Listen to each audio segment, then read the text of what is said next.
तो देश के वित्त मंत्री निर्मला सीतारमण की प्रेस कॉन्फ्रेंस, और इस प्रेस कॉन्फ्रेंस में कुछ बड़ी बातें, और शुरुआत वहीं से की गई प्रधानमंत्री जी की उन संबोधन की बड़ी बातों से। Economy, infrastructure, system, demography, demand, ये जो आत्मनिर्भर अभियान था, लोकल के लिए वोकल, और उसको कैसे यहाँ मजबूत किया जाए। तो सबसे पहले एमएसएमई पर ज्यादा फोकस किया गया है, जिसमें लैंड, लेबर, लिक्विडिटी और लॉ, इसको लेकर जो किस तरह से और सरल बनाया जा सके, और एमएसएमई की परिभाषा बदलने की कोशिश जरूर आज यहाँ की है।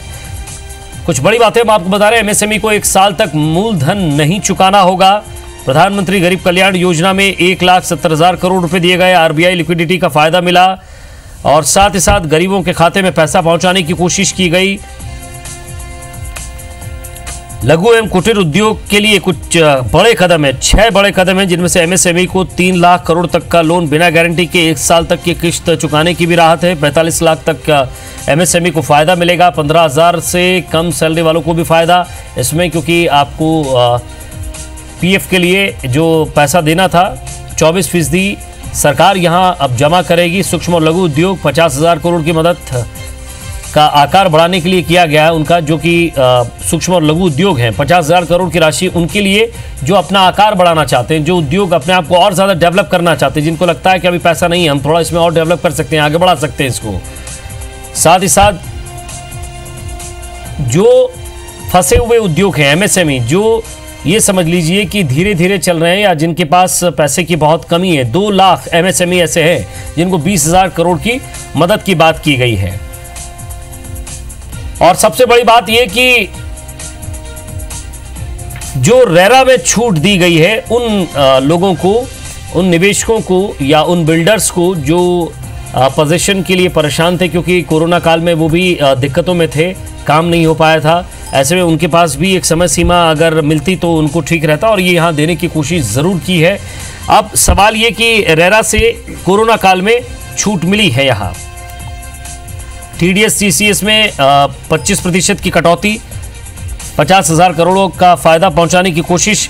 रेलवे, हाईवे, सड़क पर काम करने वाली कंपनियों को राहत जरूर मिली है। कंस्ट्रक्शन कंपनियों को 6 महीने की राहत दी गई है, और एमएसएमई को ई मार्केट से जोड़ा जाएगा।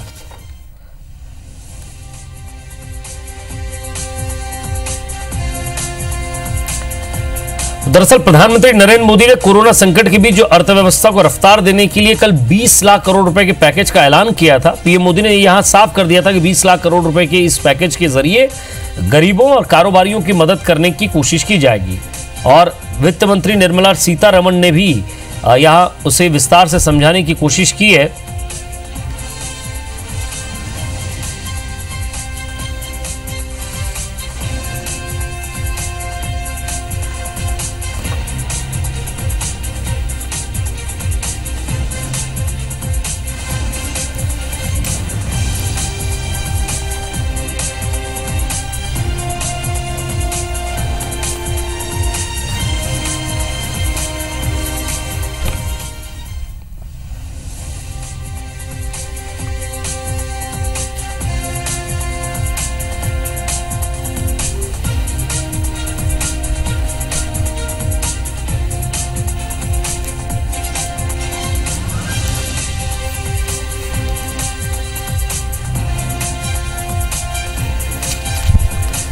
तो चलिए जरा इस पर अब विस्तार से बात करने की जरूरत जरूर है, क्योंकि जनता क्या समझी इसको लेकर, क्योंकि कुछ हिंदी में था, कुछ इंग्लिश में था, और मेरे साथ कुछ मेहमान भी जुड़ेंगे। जरा उन्हीं से हम चर्चा करते हैं।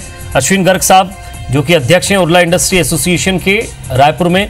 आदित्य जैन मनिया साहब, बाजार विशेषज्ञ, हमारे साथ जुड़े हैं। आदित्य जी, स्वागत है आपका भी। और रेखा आचार्य जी, जो कि अर्थशास्त्री हैं, समझती हैं वो कि पैसा कहाँ आएगा, कैसे जाएगा, कैसे लगेगा। सबसे पहले मैं एमएसएमई की बहुत बात हुई है, मैं आदित्य जैन मनिया साहब आपके पास आऊँ उससे पहले मैं अश्विन गर्ग साहब, काफ़ी कैलकुलेशन हम लोग कर रहे थे कि कहाँ किसे कितना क्या मिला, लेकिन एमएसएमई को फ़ायदा, कुछ कंस्ट्रक्शन कंपनियों को फ़ायदा, रेरा से थोड़ी सी छूट, रेलवे, हाईवे में काम करने वाली कंपनियों को छूट, छोटे कर्मचारी जिनकी सैलरी कम है उनको फ़ायदा पहुंचाने की छूट। इस पूरी प्रेस कॉन्फ्रेंस में कुछ बड़ी बातें आपको क्या लगी? क्या वाकई लगा कि जो कल बात हुई थी जीडीपी के 10% की, वो एक बड़ी राशि वो बढ़ती हुई नज़र आ रही? कल जब हमारे देश के माननीय प्रधानमंत्री नरेंद्र मोदी जी द्वारा जो उद्बोधन किया गया था, उसमें उन्होंने एक स्लोगन दिया था, आत्मनिर्भर भारत। उसका उन्होंने एक समझाया था कि ये 5 स्तंभों पे खड़ा हुआ है, जो कि आपकी इकोनॉमी, इंफ्रास्ट्रक्चर, टेक्नोलॉजी ड्रिवन और आपका डेमोग्राफी और डिमांड। ये जब तक 5 चीज हम नहीं व्यवस्थित करेंगे, जब तक हम अपने देश में आगे अर्थव्यवस्था को नहीं बढ़ा पाएंगे। डिमांड जो कि एक बहुत महत्वपूर्ण रोल इसमें अदा करती है। डिमांड जब तक हमारे देश में क्रिएट नहीं होगी और जब तक लोगों के पास पैसा नहीं पहुंचेगा या बाजार में पैसा नहीं पहुंचेगा, जब तक हमारी अर्थव्यवस्था पटरी पर नहीं आ सकती है। तो इन मूलभूत चीज़ों को उन्होंने ध्यान में रखा है और जो 20 लाख करोड़ का जो अर्थ पैकेज उन्होंने स्टिमुलस पैकेज की जो घोषणा की है आज हमारी वित्त मंत्री द्वारा, उसको अभी बहुत गहन से पढ़ने की जरूरत पड़ेगी कि किस हेड में उन्होंने कितना कितना दिया है। बट सरसरी तौर से जो उन्होंने एमएसएमई को अलॉट किया है, उसमें वो इसका राहत जरूर पहुंचाएगा एमएसएमई को, क्योंकि एमएसएमई जो एक हमारे देश की रीढ़ है, अर्थव्यवस्था की रीढ़ है, जो सबसे ज़्यादा एम्प्लॉयमेंट देती है पूरे देश में, जिसका जीडीपी में भी 29% का हिस्सेदारी रहती है और 40% एक्सपोर्ट्स हमारे जो है एमएसएमई द्वारा किए जाते हैं। तो इस बड़े एमएसएमई के लिए उन्होंने बड़े राहत करने की बहुत कोशिश की है। अब वो कितना धरातल पर उतर पाएंगे तो समय ही बता पाएगा। जी, यानी कि आपको लगता है कि अभी गाइडलाइन की जरूरत है, ये सिर्फ एक औपचारिकता है, जब तक गाइडलाइन नहीं आ जा सकती तब तक समझ नहीं आएगा। बिल्कुल, इसकी पूरी डिटेल गाइडलाइन जब तक नहीं आएगी, हम इसमें भी बहुत कुछ कहने की स्थिति में नहीं है। बिल्कुल। आदित्य जैन मनिया साहब हमारे साथ जुड़े, मैं उनसे भी पूछता हूँ। मनिया साहब, आपको लगता है कि बाजार में खुशी आएगी, लहर आएगी, क्योंकि अब जब कोरोना के लिए कुछ ये कह रहे हैं कि 4.0 में हम चले गए हैं, चौथे चरण में हम चल रहे हैं, इस चौथे चरण में इस तरह की राहत मंदी से बाहर आने की दिख रही है, क्योंकि बहुत नुकसान हुआ है, चाहे वो कोई आपका एविएशन सेक्टर हो, पर्यटन सेक्टर हो, रियल एस्टेट हो, आपका एमएसएमई हो, बड़े उद्योग हो, हर जगह नुकसान हुआ है। उस नुकसान की थोड़ी बहुत भरपाई आपको यहाँ दिख रही है या सिर्फ ये एक आंकड़ों का खेल है, समझना मुश्किल है?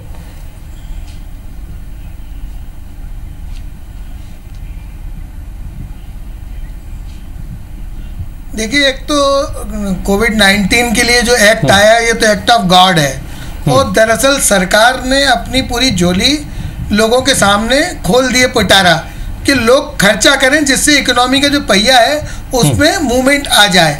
मुझे लगता है कि सरकार ने जो सबसे बढ़िया जो काम किया है, अभी एमएसएमई की आप बात कर रहे थे, इसके अलावा जो 25% टीडीएस पर डिडक्शन घटाया है, टीडीएस की जो बात की है, इनसे बीच जनता में पैसा आएगा। दूसरा, उन्होंने रियलिटी सेक्टर को 6 महीने के लिए रेरा टीडीएस, सबसे बढ़िया बात क्या है, 25% पैसा, सो ह्यूज अमाउंट आम आदमी के लिए, और 2021 तक उन्होंने मैंने आगे तक बढ़ा दिया है। तो इससे बहुत बड़ा पैसा आएगा। दरअसल सरकार की ये कवायद है कि बाजार में खर्च करने के लिए आम जनता की जेब पर पैसा आए, और जब वो पैसा खर्चा करेगा तभी इकोनॉमी का पहिया चलेगा और हमारी अर्थव्यवस्था के साथ साथ जो व्यापारिक समस्या है, एमएसएमई की समस्या है, उद्योगों की समस्या है, छोटे दिहाड़ी मजदूरों की समस्या है, इनका जो सॉल्यूशन है वो जब ही है कि जब पैसा मार्केट में आए, दुकानदारों की दुकान चले, उद्योगों को डिमांड निकले। आज हम देख रहे हैं कि इतना लगभग 1 घंटे से ज़्यादा की उन्होंने जो प्रेस कॉन्फ्रेंस की है, माननीय वित्त मंत्री निर्मला जी ने और अनुराग जी ने जो विस्तार से बताया, अभी इसमें फौरी तौर पर तो अच्छा दिख रहा है।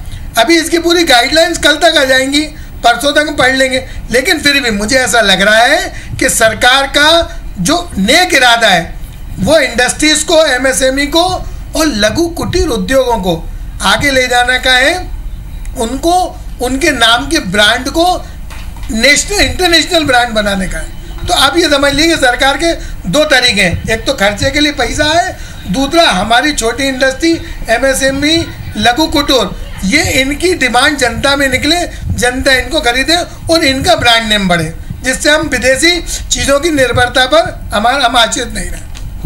ये तो सही बात कही आपने कि विदेशी चीजों पर निर्भर नहीं रहना, लेकिन क्या स्वदेशी उत्पादन को बढ़ावा मिलेगा क्या सर? मनिया साहब, मैं रेखा जी की तरफ बढ़ता हूँ।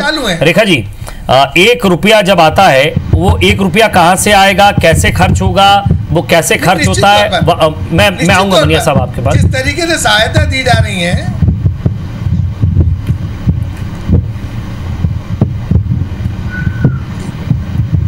रेखा जी, मैं आपसे जानना चाह रहा हूं एक अर्थशास्त्री के तौर पर, ये जरा समझाने की कोशिश कीजिए कि ये पैसा कैसे आएगा, कैसे जाएगा, और अब जब मंदी के दौर से हम बाहर आएंगे तो वो किराने की दुकान वाला, किसान, एक छोटा व्यापारी कैसे समझे इसको, कैसे बढ़े आगे, ये जरा समझाने की कोशिश कीजिएगा।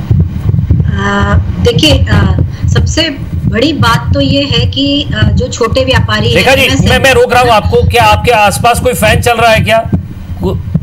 हाँ, फैन तो चल रहा है। जी जी, थोड़ा सा अगर उसे कम कर लें, क्योंकि उसकी आवाज बहुत ज्यादा आ रही है, आपकी आवाज स्पष्ट नहीं आ पा रही मुझ तक।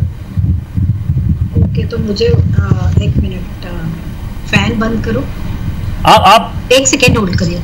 जी जी, चलिए मैं ये बात मैं आपसे पूछ लेता हूं अश्विन जी, जरा इसको समझाने की कोशिश कीजिएगा कि एक किसान, एक व्यापारी, एक छोटा व्यापारी, हम एमएसएमई तक जाएंगे तब तक हमें बहुत समय लगेगा। रेखा जी, मैं आप सवाल पूछ सकता हूं आपसे? जी बिल्कुल, जी पूछिए। जरा इस पैसे को जरा समझाइए, कैसे ये बाजार तक आएगा, कैसे बाजार से पैसा आएगा, कैसे लोगों तक पैसा पहुंचेगा, और जब पैसा है ही नहीं तो वो लिक्विडिट यानी कि कैसे वो मार्केट में रन करेगा? क्या इन सब से, आपने जो पूरी प्रेस कॉन्फ्रेंस सुनी है, आपको लग रहा है कि ये एक राहत है? देखिए, ये मोटे तौर पे हम देखें तो वास्तव में जो लिक्विडिटी क्रिएट करने की कोशिश की गई है, जो पैसा मार्केट में पहुंचाने की कोशिश की गई है, ये मुझे जो दिखाई दे रहा है अभी, ये एक दीर्घकालीन उपाय दिखाई दे रहा है।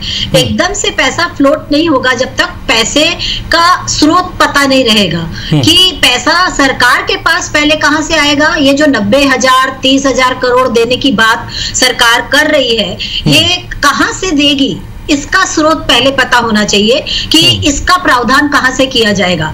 जैसा कल के जो संबोधन में प्रधानमंत्री जी ने कहा कि ये जीडीपी का 10% पैसा, जो 20 लाख करोड़ का आर्थिक पैकेज की घोषणा की गई है, तो इसका प्रावधान कहां से होगा, पहले तो ये हमें समझना होगा, और उसके बाद इसके वितरण की बात हम कर सकते हैं, इसके डिस्ट्रीब्यूशन की हम बात कर सकते हैं। और रही एमएसएमई के पास कैसे जाएगा, तो इसमें एक बहुत बड़ा जो फेरबदल किया गया है आज की वित्त मंत्री जो निर्मला सीतारमण द्वारा, कि इसकी डेफिनेशन को बदल दिया गया, परिभाषा को बदला गया है। और परिभाषा में पहले क्या होता था कि मैन्युफैक्चरिंग सेक्टर, रेखा जी, लेकिन अगर इसकी परिभाषा अभी बदली है तो इसका असर तो 2 साल बाद होगा, क्योंकि जब तक आपको लोन लेना है, आप लोन लेंगे, विस्तार करेंगे, फिर आप अगर 5 करोड़ से 10 करोड़ में आए हैं, ये एक लंबी प्रोसेस है। लेकिन वो जो 1 रुपया है, वो जो 1 रुपया है, 20 पैसा उधारी का, देनदारी का, 18% कॉर्पोरेशन टैक्स, वो 1 रुपया जब बनता है ना, वो 1 रुपया अलग अलग हिस्सों से बनता है। अब सवाल ये है, मैं इस सवाल को लेकर अश्विन जी आपके पास भी आऊंगा। सवाल ये है कि जो दर्शक हमें देख रहे हैं, आप मनिया साहब और अश्विन जी बहुत अच्छे से तरीके से समझ सकते हैं, लेकिन वो जो दूर जंगलों में बैठकर या कोई और दूसरी जगहों पर बैठकर जो ग्रामीण शख्स या कोई किसान या कोई उद्योगपति या छोटा उद्योग वाला, मझले उद्योग वाला अगर हमें देख रहा है, वो कैसे समझे कि ये प्रेस कॉन्फ्रेंस हुई और क्या हो गया, ये हो क्या गया, मेरे लिए क्या है इसमें? तो मैं यही पूछना चाह रहा हूं कि वो छोटे व्यापारी जिन्होंने 2 महीने तक अपने कर्मचारियों को घर बैठे सैलरी दी मोदी जी के कहने पर, उन्होंने तो पैसा दे दिया, अब उनके पास पैसा कहां से आए, ये सवाल मेरा है। हाँ, तो ये इसके लिए जो उन्होंने प्रावधान किया है, वो इन्होंने कहा है कि हम क्रेडिट क्रिएशन करेंगे, लोन देंगे और क्रेडिट की लिमिट को एक्सटेंड किया है। मतलब ये छोटे मध्यम वर्गीय जो व्यापारी हैं, इनको सरकार जो होगी सबसे पहले लोन के माध्यम से पैसा देगी, तो लोन लेगा और उसके बाद उसका प्रोडक्शन करेगा और फिर वितरण करेगा। तो एक प्रकार से मैं तो इतना ही समझाऊं, पहली बात पे यदि हम देखें तो पहले तो उसे लोन लेना पड़ेगा। हेलो जी, आवाज आ रही है आपको? हाँ, आवाज आ रही है, लेकिन आपने बीच में क्या बोला अगर मुझे उसके लिए फिर से लोन लेना है, सवाल ये था कि वो जो 2 महीने की सैलरी थी, तो क्या सरकार कुछ राहत देती व्यापारियों को, कुछ और थोड़ी राहत देती? वो राहत के बजाय लोन दे रही हैं।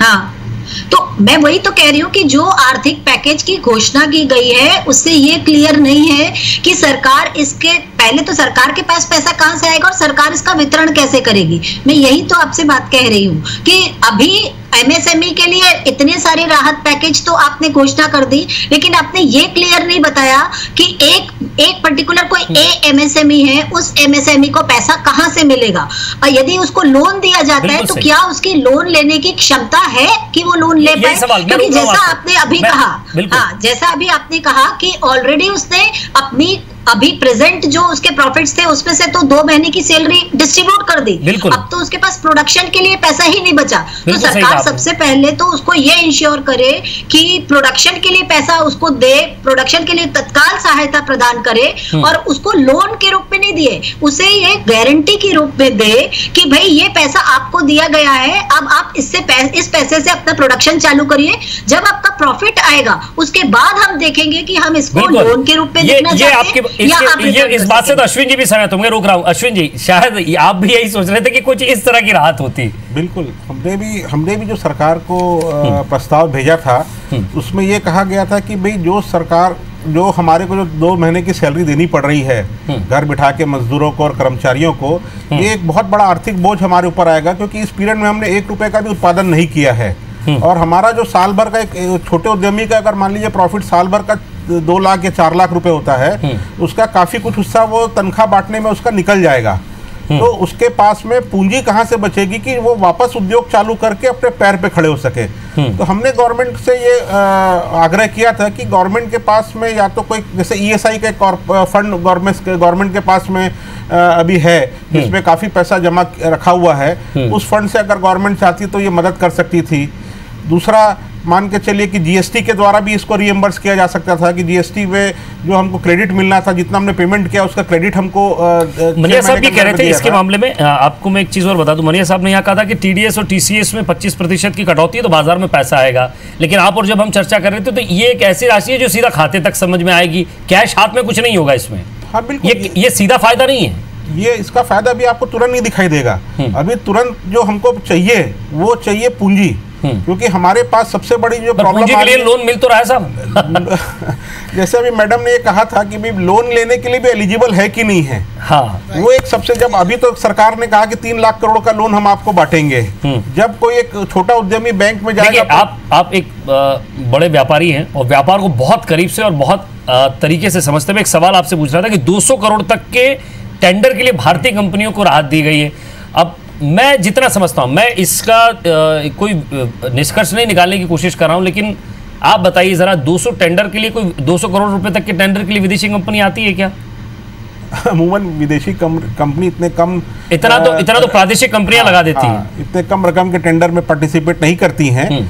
इसको कम से कम 500 करोड़ या 1000 करोड़ के ऊपर किया जाना चाहिए था, जिससे कि हमारे पार्टिसिपेशन जो है वो सुनिश्चित ज्यादा बढ़ता। चलिए, ये मुझे लगता है पूरा फोकस एमएसएमई को लेकर था और उन लोगों को था जिनसे ज्यादा आम लोगों को राहत पहुंच सके, उनकी वजह से। अभी बड़े व्यापारियों को इसमें क्या था, कैसे था, ये गाइडलाइन के बाद ही समझ में आएगा। मनिया साहब, मुझे ऐसा लग रहा है कि एक छोटा सा बजट था जिससे शेयर मार्केट में थोड़ा सा भूचाल जरूर आए, क्योंकि मार्केट को आप बहुत अच्छे समझते हैं।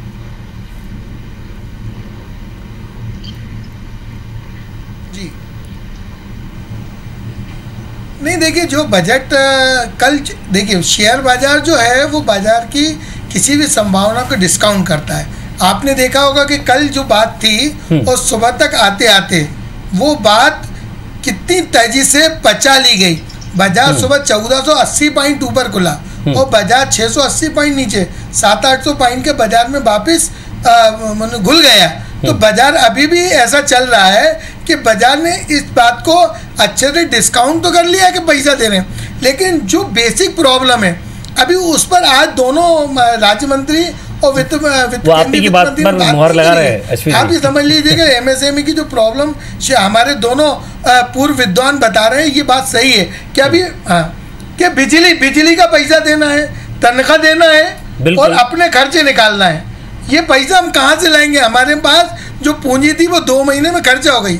सरकार हमको लोन कहाँ से देगी? और सरकार को चाहिए था स्थानीय प्रशासन को किस्तें भी बाकी लॉकडाउन में कही गई थी कि किस्तें 2 महीने आगे बढ़ जाएंगे, वो तो देना ही है अभी सर। वो माफ हमारे नहीं को हुई जो है। सैलरी हमने बांटी है उसमें हेल्प करें या जीएसटी में रिटर्न करें।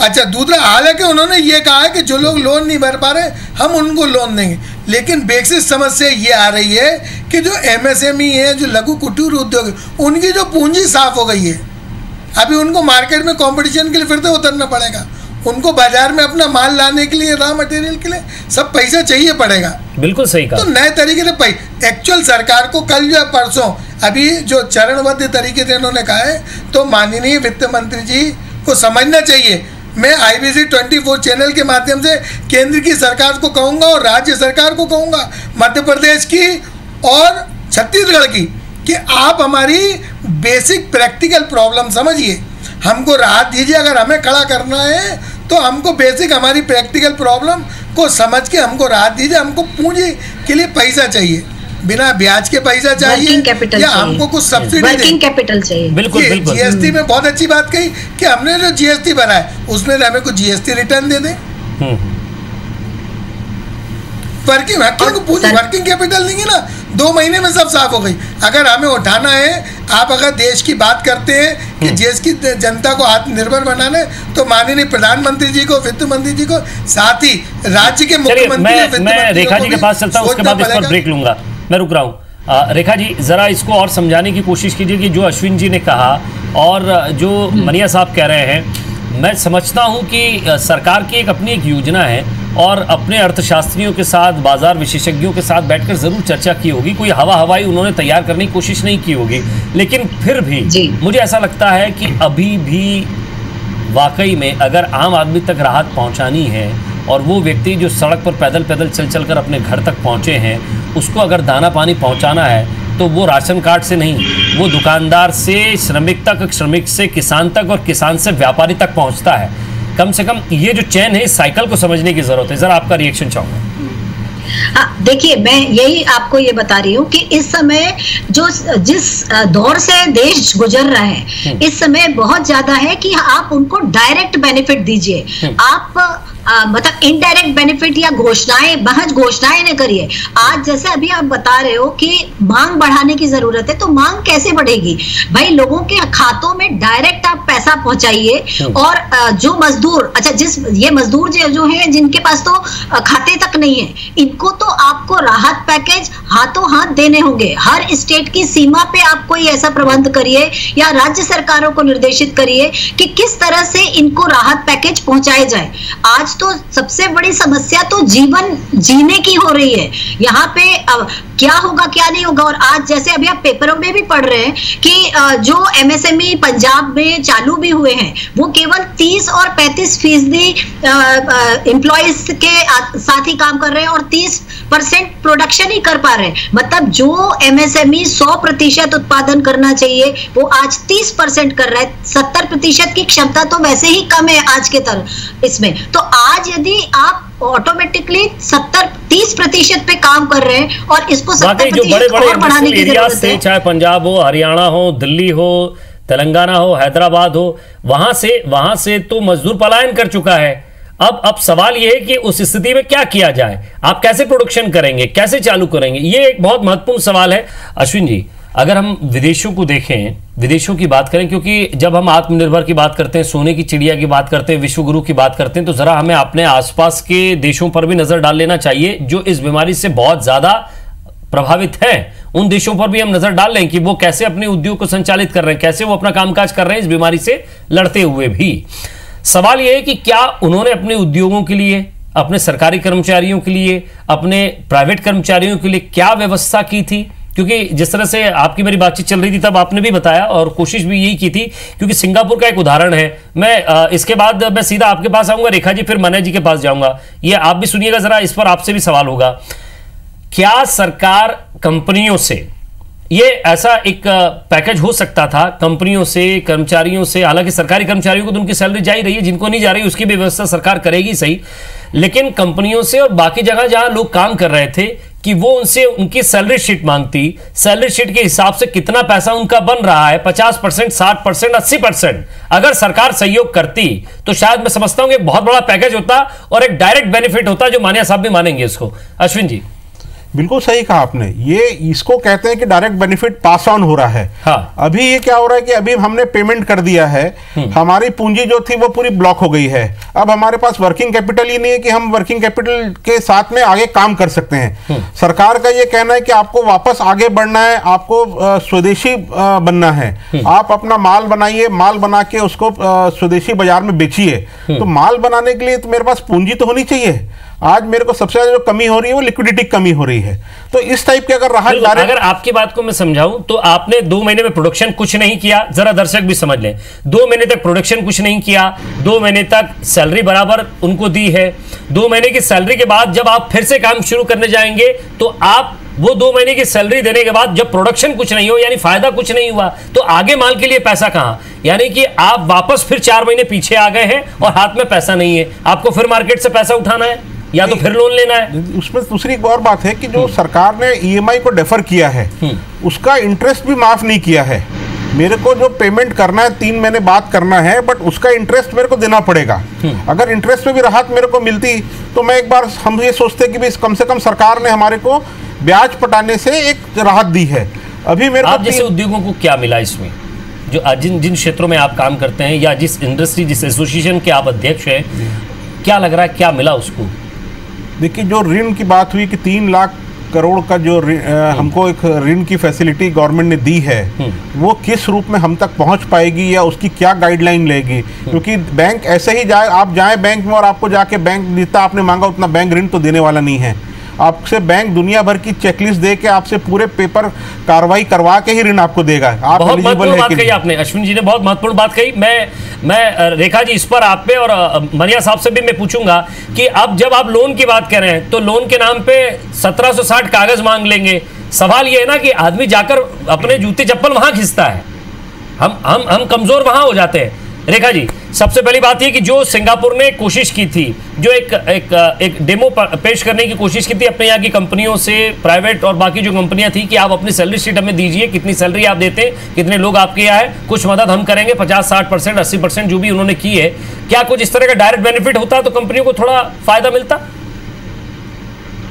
बिल्कुल सही बात, आपने बिल्कुल सही बात कही कि देखिए अभी तक ये सारे चीजों पे बाहर के ही विदेशों से ही बनाए हुए मॉडल को अडॉप्ट करते जा रहे हैं। तो यही मॉडल वो सिंगापुर से ले लेते कि सारे एमएसएमई के जितने भी ओनर्स हैं उनसे कहते कि भाई आपने 2 महीने का, ज्यादा कुछ नहीं, आपने 2 महीने का जो भी पैसा अपने एम्प्लॉइज को बांटा है, आप उसका एक पूरा लेखा जोखा, जैसे आप इनकम टैक्स भरते हैं, एक सरल फॉर्म वो जनरेट करते, गूगल फॉर्म जनरेट करते और उस पे उनसे कहते कि आप टोटल कितने एम्प्लॉइज आपके पास थे, उसको कितना पैसा जनरेट किया, उतना पैसा हम आपको डायरेक्ट खाते में भरपाई कर दे रहे हैं। तो अभी जो हमारे साथी वक्ता जो है वो अभी वर्किंग कैपिटल की प्रॉब्लम की जो बात कर रहे थे, वो वर्किंग कैपिटल उनकी सॉल्व भी हो जाती और जो उन्होंने एम्प्लॉइज को पैसा दिया वो पैसा उनको एज इट इज मिल जाता।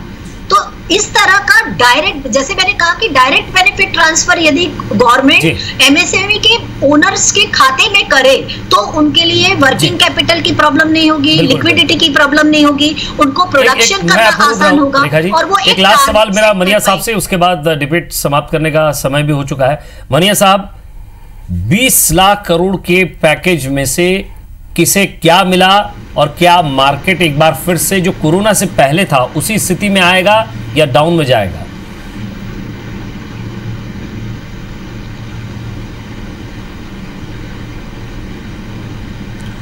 देखिए 20 लाख करोड़ का जो पैकेज है, इसमें अभी इसको देने में बहुत समय लगेगा। हमने जो मॉडल अपनाए हैं, आपने सिंगापुर मॉडल की बात की है, वैसे मॉडल भी अपनाए जा सकते थे। जो रजिस्टर्ड बॉडी, रजिस्टर्ड इंडस्ट्रीज है एमएसएमई में, सबको उनके साथ ऐसा होना चाहिए। लेकिन सरकार के कहीं ना कहीं ऐसा लगता है हाथ बंधे हुए हैं। लेकिन मुझे लगता है जहाँ तक बाजार की बात की है तो बाजार की प्रॉब्लम अभी 2 साल की है। अभी जो अगले क्वार्टर के रिजल्ट आने चालू होंगे उससे लगातार 4 क्वार्टर के रिजल्ट कंपनियों को प्रॉफिट में नहीं ला पाएंगे। देखिए लेबर की समस्या, इंटर स्टेट लेबर चेंज हो गई है, उसकी समस्या, हमारी वर्किंग कैपिटल के अलावा हमारे पास जो हमारे ऊपर इंटरेस्ट का बोझ लग रहा है, ओडी है, जो हमने लोन लिए दो तरफ से मर रहे हैं। लोन लिया है वो तो ठीक है, ओडी चल रही वो है। अब तो बिल्कुल सरकार को सोचना चाहिए। जहाँ तक भारतीय पूंजी बाजार की बात है, पूंजी ये देंगे, कब देंगे, कितने टाइम देंगे। और मैं एक बात बता दूं, सरकार ने कहा है कि मैं बिना गारंटी के 3 लाख करोड़ का लोन देंगे, तो वो कहीं ना कहीं हम लोगों को थोड़ा सा फ़ायदा करेगा। लेकिन शेयर बाजार की जहाँ तक बात है, लोगों के मुनाफे की बात है, तो मैं समझता हूँ 12,000 का निफ्टी या 42,000 का सेंसेक्स आने में अभी लगभग 1.5 से 2 साल लगेंगे। अभी बाजार इसी स्तर पर कंटिन्यू घूमता रहेगा और न्यूज़ बेस्ड बाजार में उतार चढ़ाव चढ़ता रहेगा। जिन कंपनियों को फ़ायदा होगा, जो लोकल कंपनियां हैं, केमिकल कंपनियां, फर्टिलाइज़र है, FMCG कंपनियां हैं, कंज्यूमर ड्यूरेबल है, इनको फ़ायदा होगा। जो बाहर की कंपनियां हैं उनको फ़ायदा नहीं होगा। तो बाजार अभी इस बात पर। दूसरी बात, FII बाजार में कितना आश्वस्त है इंडियन कंपनी के ऊपर दाव लगाने को, क्योंकि सबसे बड़ी बात वो है। हालांकि कुछ नए निवेशक बाजार में आए जो नया पैसा लेके आए, लेकिन उनसे बाजार रन नहीं हो पाया। चलिए, सवाल यही कि अगर स्वदेशी अपनाना है तो स्वदेशी कंपनियों को मजबूत भी करना है, उन्हें सहयोग भी करना है, और सहयोग के साथ साथ, क्योंकि अगर आपको किसी कंपनी को खड़ा करना है तो उसे लोन देके नहीं, उसकी एक आर्थिक सहायता की जा सकती है लोन के माध्यम से नहीं। बहुत बहुत शुक्रिया अश्विन जी आपका भी, आदित्य जैन साहब, मनिया साहब आपका भी, और रेखा जी आप भी जुड़ी, आपने भी महत्वपूर्ण बातें रखी हैं, आपका भी नमस्कार।